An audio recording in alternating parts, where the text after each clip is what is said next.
Hey guys, it's Section of Violence here. I just thought I'd go over the UFC fights that just took place. I'm gonna be transparent. It wasn't a great night for us. Predictions were terrible. 6 and 7 on predictions, under 50%. Not to mention, not to mention Ferguson. Or I'll get into that later. But so the events: Diaz versus Ferguson. 6 and 7 on predictions. Minus negative 26.2 units on the night, oh 05 to be exact. Yeah, just really rough go. So yeah, we're gonna start at the bottom though this time.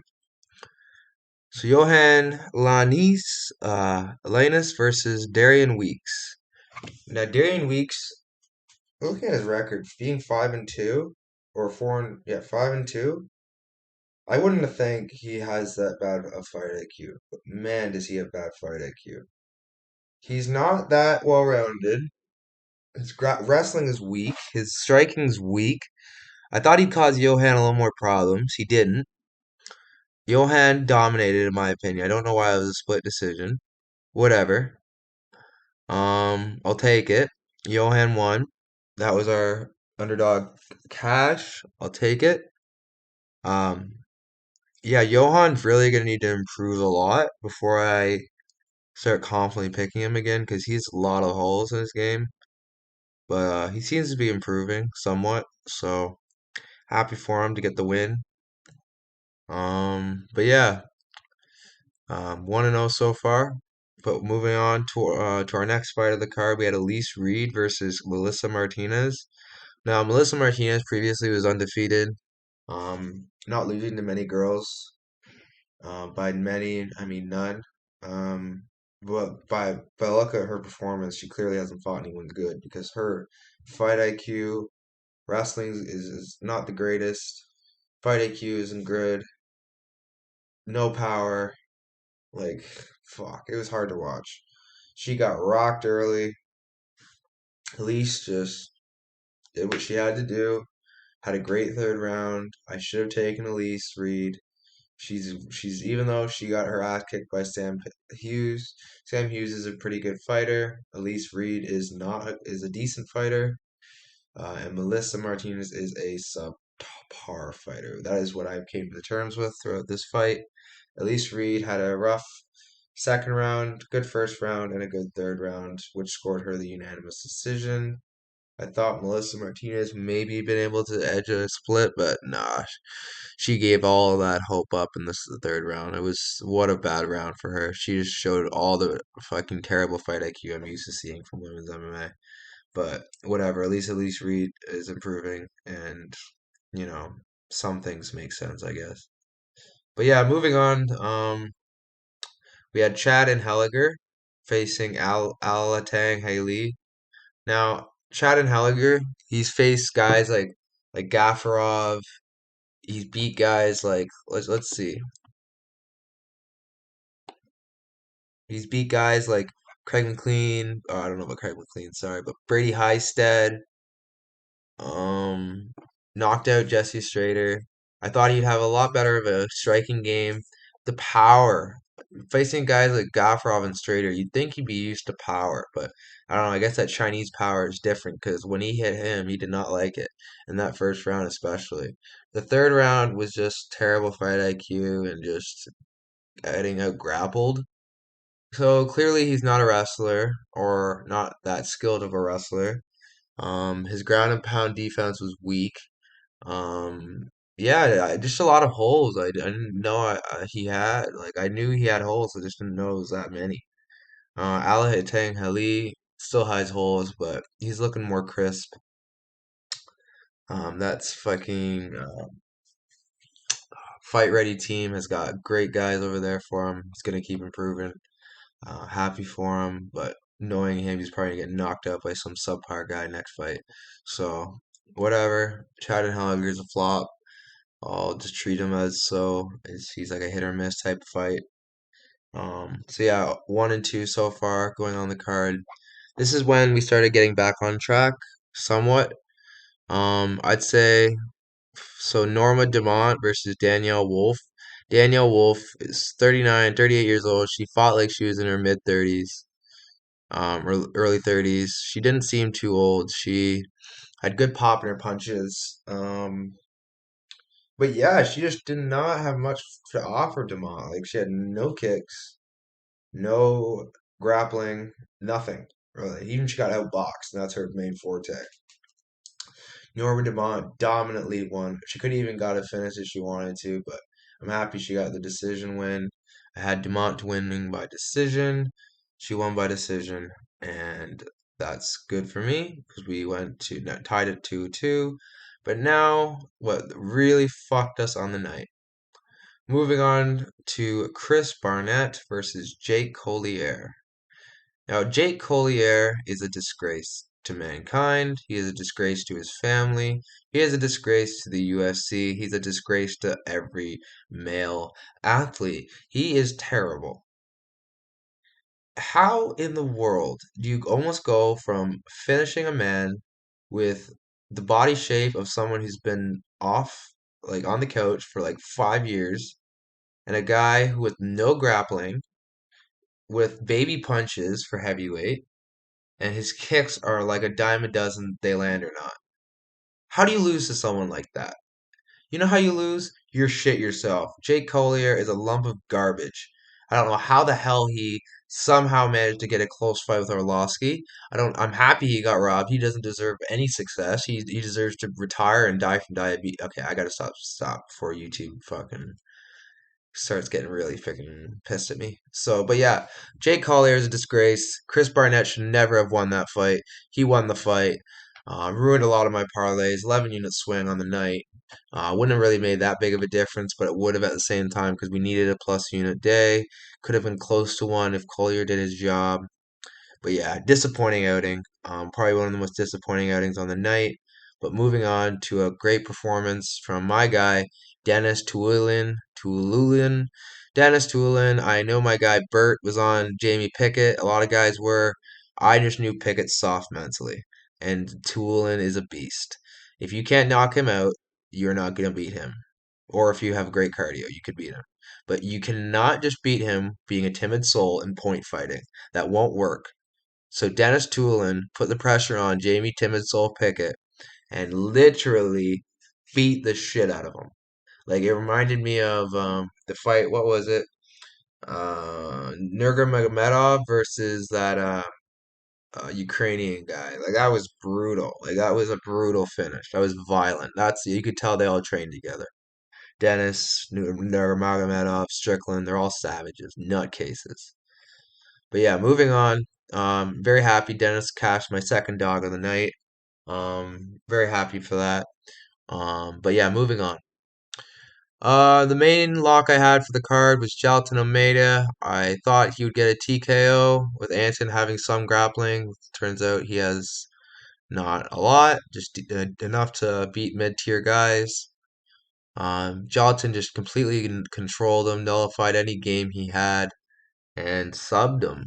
I was very surprised. I mean, he set it up with his strikes, but I thought he was going to TKO him. But yeah, I'll take a submission. Turns out Turkalj is tougher than he is with his submission defense. So Jailton Almeida gets the job done in the first round. We cashed that by finished prop. We cashed a lot of him in our parlays. It was a really good performance by Jailton. I'm happy he could deliver it for us. Great performance. Probably one of the performances of the night. Moving on though, Julian Juicy J Erosa versus Hakeem Dawodu. Now this is one of the performances that really let me down. Not as bad as Collier, obviously, but it let me down.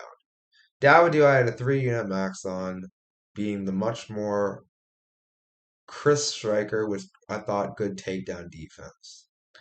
Fighting a guy, one Dagestani, was it Tukabov or one of the guys he fought was a really high level Russian wrestler, great pace, and he couldn't do shit to Dawodu. He couldn't get Dawodu down if you paid Dawodu to let him do it. He couldn't do it. I've seen Dawodu have great takedown defense, but Julian Erosa just made it ugly and forced himself upon Dawodu. And Dawodu just did not like that throughout the whole fight.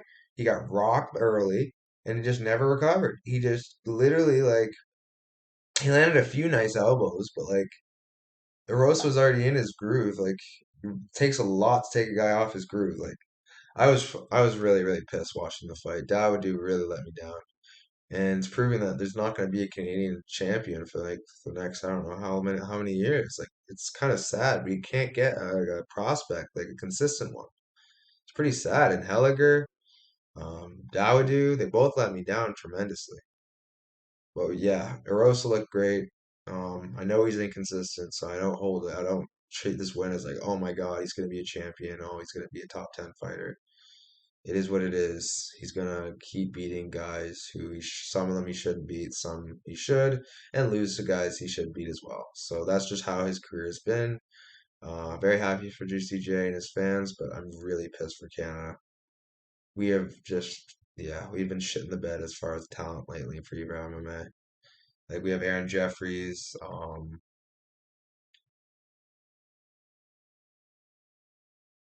He's like our Trojan horse in Bellator. I don't know who's like Jordan keeps letting us down. There's like so many guys in the UFC, Canadian, who keep letting us down. So I don't really know who in Canada is going to be our next breakout star, but it's kind of sad to be honest. Anyways, moving on. Juicy J got the job done. Unanimous decision. Happy. He almost got a submission, which would have ruined everything. Um, I cashed that 5 unit max on the decision KO prop. But yeah, moving on to another fight that screwed me over for 5 units. Well, I guess it didn't fully screw me over because another fight did too, but it was a big reason why I was pissed. Now, Walker, when has he ever? I'm going to look through his record right now. When has he ever? I'm going to look. Even in his. So he has punches, lost by submission, lost by Klidson and Abreu by submission. He won by guillotine against a 3-2 guy. Let's see in his UFC career. Guillotine, same guy. Okay. No even sign of grappling. And there he comes out of nowhere with a rear naked choke on Ion Cutelaba. Ion Cutelaba started out okay, but being the reckless, careless sometimes Ion Cutelaba is, he fell right into a trap and Walker capitalized on it with a rear naked choke. It was very, very ridiculous how Ion even got in that situation with a subpar grappler like Walker. And Cutelaba proved he should be on in the Eagle SC. He does not belong in UFC. Neither does Walker. But Walker just managed to hit. Lightning managed to strike Walker, and he did the worm. Kind of get a little bit of nostalgia feeling because he hasn't done it in a while. Hasn't won in a while, to be honest. So yeah, it is what it is. Eon lost. Eon sucks. Bad picks all around. I'm really disappointed. Guys who should be winning are just not. But yeah, Walker won the fight by submission in this first round. Moving on to the fight that I didn't even get to see the exact finish, which I am very pissed because it would have been very satisfying. Macy Chaisson, the feminist, she actually looked pretty good. I'll give her credit. She looked really good in the second round. I thought she had a gas problem. She does, but it's not to the extent I thought. She really, really pushed the pace in the second round. And even in the third round, she was trying. But man, was that an unlucky up kick to the liver.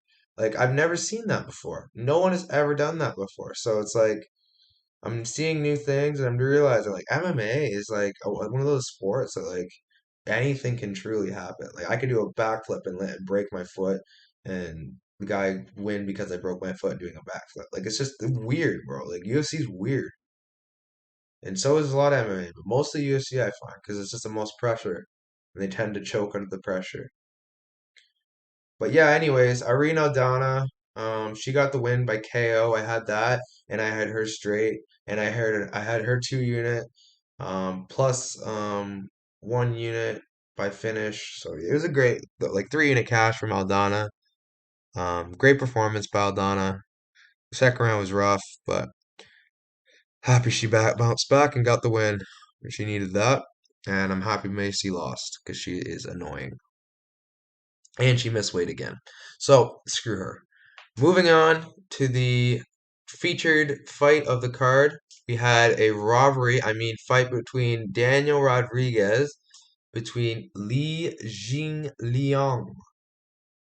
Now, Li won the fight quite convincingly. Maybe 30-27. I'll take a 29-28. But he did not lose 2 rounds of that fight. Like, D-Rod got rocked at one occasion. D-Rod was backing up most of the fight. He was landing that jab on the fly, which I'll give him credit for, but it wasn't doing anything. Like, he had no damage on his face, Lee. D-Rod was the one who had dealt most of the, like, got hit with most of the heavy shots. I felt it was quite convincingly Lee won that fight. Everyone seemed to think so as well.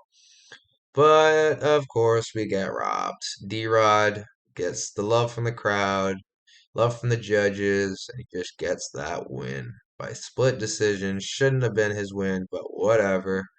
-1 unit and a 3 unit swing on Li Jingliang. Very disappointing. Most of the card was disappointing. So, whatever. Moving on to a fight which not shocked me, but proved to me how weak, literally physically weak. I don't know about mentally, because you gotta be pretty strong to fight fucking Hamza, but physically, man, having Holland, bro, do some weights, bro. Like, you are fucking scrawny. Like, man, like, man should be able to pick you up that easily. You should, like, yeah, your scrambling was great, but you ended to hurt your shoulder in the process. I don't know how, but you did. Like, Kevin, man, like, anyways, Hamzat's a problem. He needs to really work on pacing himself because I feel like someone with good cardio is gonna fuck his day up. One of these days. He got the win, dominant win, submitted a black belt, but I can't take too much of it. He's a savage. He is a savage. He'll beat most of the guys, but there are guys that are gonna cause him a lot of problems in this division, in my opinion. I don't know how he's gonna make 170. But he did it before against Burns, so I'm gonna believe him and trust him that he can make it again. It'd be nice to see him fight like Leon or someone like that. To watch Leon lose the belt so quick after the first defense. It'd be pretty funny. But yeah, Hamzat won. He missed weight by a lot, so they're not gonna reward him with anything anytime soon. If not, another contendership fight. But yeah, um, great performance, Hamzat. Kevin Holland is back to the drawing board. Moving on though, Nate Diaz versus Tony Ferguson. The second most disappointing performance of the card goes to Tony Alkakui Ferguson. Tony, my man, where should we start? The jiu-jitsu is gone. I don't know where the hell that went, but it's gone. Like you got tapped to a guillotine. I know it can happen, but come on, Tony, bro. Like, what happened? Old Tony would never get tapped to a guillotine, bro. Tony's just gone, man. He's a shell of his former self, and it's sad to watch. Like, he's tarnishing his legacy. I thought Tony would at least use this opportunity as his one last chance to win. Because you know what? This is his best chance to win. He's fighting a guy who hates leg kicks, which is Tony's main thing. Tony managed to hurt himself. I don't know how, but he cut like big gash on his leg. And then these coaches kept telling him to wrestle, which isn't a bad idea, but the coaches probably thought Tony still had jiu-jitsu. Little did the coaches know, Tony threw his jiu-jitsu out years ago and just fucking literally didn't even fight the hands. I don't know how tight it was, but it seemed tight. And he didn't even fight the hands at all, just tapped. I just think he's done. It's quite sad because he's one of my favorite fighters of all time. Prime Tony is, at least, not this Tony. But man, that's depressing. I'm all my favorite fighters are all gone, bro. No, I'm just joking. Not all of them, but A lot of them, bro. Like they're all retiring. It's pretty sad, man. Like, anyways, stop focusing on the depressing aspect of it. Let's focus on the kind of great thing about it. Nate Diaz leaves on good terms with UFC. Possible re-entry for a few more fights down the line, maybe with the McGregor trilogy or something. I don't see him re-signing ever, but if he does, great. I'd love to see a few more fights out of him. He's always entertaining. He said he wanted to go box, which is terrible, but whatever, do what you want. Um, Nate Diaz, yeah, he's a legend, man. Like classic Diaz, shake the guns up while he had the submission. Like, he's a G, bro. Like, you can say what you want about him. He's punch drunk. He's CTE. He's pretty slow. Like, you say what you want. The guy has heart. He fights with everything. He's a gangster. He's tough. He's a lot of what most fighters want to be, whether they want to say it or not. He's real. He's authentic, and no one in the company or like I don't know anyone in the company who's more universally respected than Nate Diaz. So great fucking career, Nate. This is it. This has been a great career, fun to watch. I really appreciate all the memories. Tony, you as well. I appreciate all the memories. I really wish you never, you know, I really wish this fight didn't happen, or at least it was 3 rounds or something. Pretty unfortunate to watch because I know Tony is, you know, he's a legend. He deserves to go out better than this. At least he got to it close to a title. Diaz never did. But I guess what does that matter? Because he beat Tony. I'm just venting right now. It was a great card. 5 out of 10, I'd say. 5, 6 out of 10. Pretty good card. Happy with it. Um, Even though we did shit. One more UFC next week, and then we're on a 2-week break from UFC. Pretty depressing shit, but it is what it is. Yeah. Until next time, guys. Peace.